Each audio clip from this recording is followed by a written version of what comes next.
Tiena chuli, kaka chuli, ka ineno kombedi kama wati ye, ka uneno ya machalo kit man, ka ineno wiye ke kan ya munyaka dada, kombedi wan ti kar ma ya ti ka nyak. Un kunen peko ma chuli ti ka bolo ne kom ngoma chuli.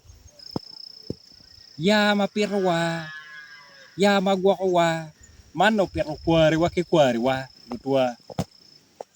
Chi kombedi chaba ni, inone ke rero ko ping kombedi no kunu no nyaka tika tika. Wati ma ngolo twa. Nen kit ma yen poro kede, kabedo eni nero wachung yene, tien ya mar kit man maromo piera rio ke tongo ke ngom ping. Chi atamo ni abak doga butu, kede bedi watika woto ka yaga ko duchu wa idi lum. Wan pi wabi olba, ka koni muony maka megano telo yiri, chunyi pe ko chwe. Ka waneno gina kitene ki ranyo ka ngom kitene lutwa konyo, pe ngope ko pira pira, mwaka ke mwaka ko pirwa le kwayo kile kwayo kile kwayo.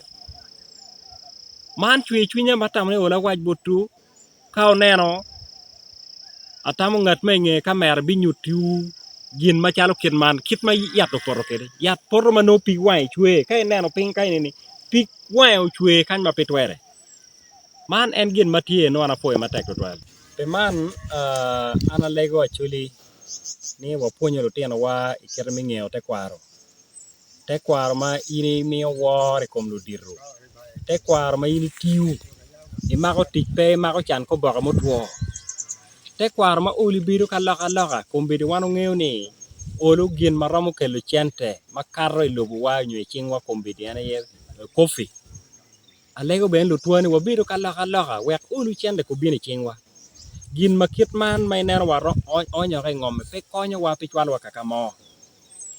Wawigo lutino gung'e tekwaro ma weko wariemo chan pe wamako chan ko boka motwo. Kombedi wano ng'e ni achuli kany gamente tika tute ruom ma pat pat.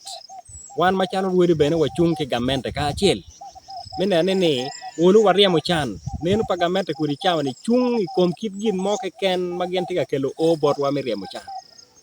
Oweko machala chuli, ana legu kit man ni dul ma pat pat, lutino ma woko, lutino ma ti logo Uganda kany, la chuli ma ti dikal kany, waribu chengwa, weko puonyo lutino wa, wego ng'ete kwa.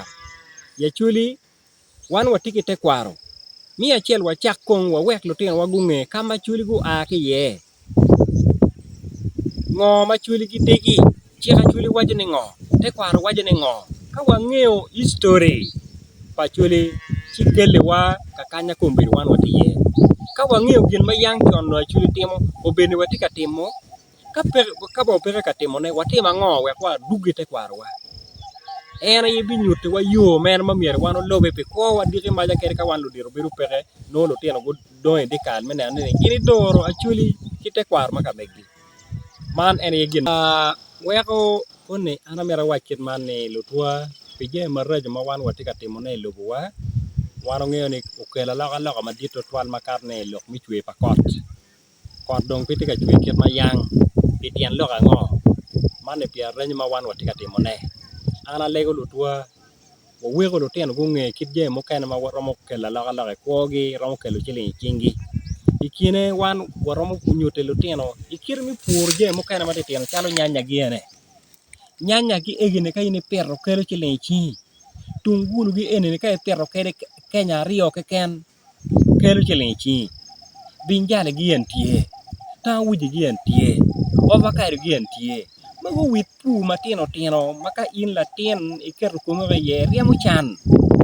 Malega na eno chan alega chuli ni, wapunyo lutino wa ikirimi puru gin makelo chiling. Pipu malaj ni, irero poro pa makanyi wakuja ento gin makwanyo, pi kelo gimore, ng'iyo pu makelo chiling. Man ene gin matie na poide twa.